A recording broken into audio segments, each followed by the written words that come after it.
আসলে উনি জিয়াউর রহমানের ফটোকপি।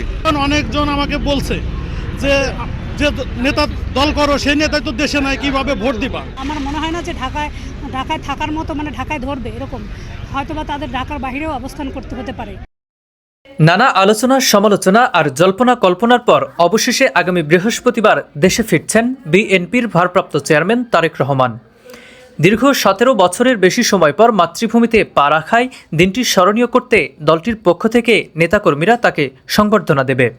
সে উপলক্ষে রাজধানীর 300 ফিট এলাকায় বিশাল মঞ্চ তৈরির কাজ চলছে। বিশ্বরোড থেকে পূর্বাচলমুখী 300 ফিট সড়কের একটি অংশ জুড়ে মঞ্চ তৈরি করা হচ্ছে, যা দেখতে দুদিন আগে থেকেই ভিড় করছেন দেশের বিভিন্ন জেলা থেকে আগত নেতাকর্মীরা। আমরা মনে করছি ওই দিন পুরো ঢাকার শহরেই হলো জ্যাম হয়ে যাবে, এবং পুরো ঢাকার শহরে আপনার 25 তারিখে আমাদের মনে হচ্ছে তার আগের দিন থেকেই, আগামীকাল 24 তারিখ থেকেই ঢাকার শহর পুরো গাড়ি ঘোড়া চলা বন্ধ হয়ে যাবে। এতটা পরিমাণ লোক আসবে, সমস্ত বাংলাদেশের প্রত্যেকটা জেলা উপজেলা থেকে এত পরিমাণে লোক আসবে, যে লোক আমার মনে হয় না যে ঢাকায় থাকার মতো, মানে ঢাকায় ধরবে এরকম, হয়তোবা তাদের ঢাকার বাইরেও অবস্থান করতে হতে পারে, এমন আমরা আশা করছি।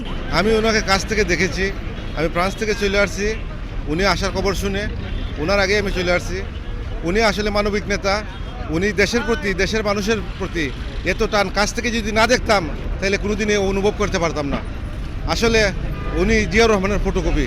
জিয়াউর রহমান, শহীদ প্রেসিডেন্ট জিয়াউর রহমান যেভাবে দেশকে ভালোবাসেছিলেন, দেশের মানুষকে ভালোবেসেছিলেন, উনিও ঠিক সেইভাবেই দেশের মানুষকে, দেশকে ভালোবাসে।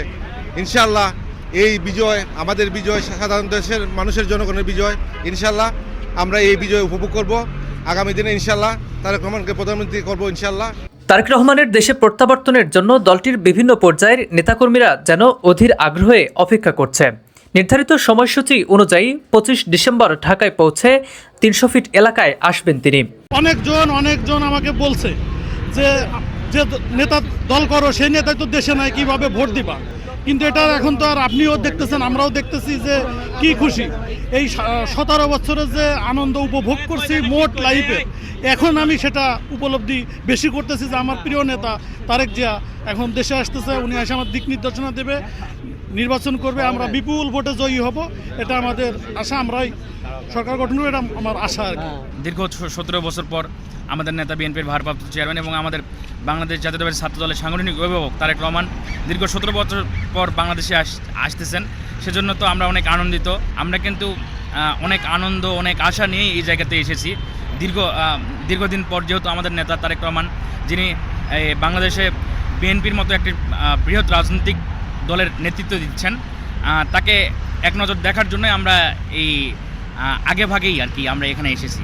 সেখানে আয়োজিত মূল সংবর্ধনা অনুষ্ঠানে দীর্ঘদিন পর দেশের মানুষের মাঝে সরাসরি তিনি বক্তব্য দেবেন। তার এই প্রত্যাবর্তনকে নেতাকর্মীরা ঈদের আনন্দের সাথেও তুলনা করছেন। আমরা যখন ছোটো ছিলাম তখন আমাদের মাঝে একটা টাইমে যাইতো যে ঈদের আনন্দ, একটা টাইমে যাইতো বছরে 2 বার। আমাদের নেতা আসতেছে, আমাদের মাঝে এই ধরনের যাইছে। আমরা ভারপ্রাপ্ত চেয়ারম্যানের আগমন উপলক্ষে আমরা খুব আনন্দ উপভোগ করতেছি।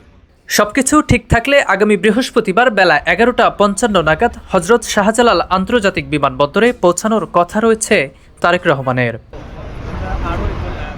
সামিউল আলিম, দৈনিক করতোয়া, ঢাকা।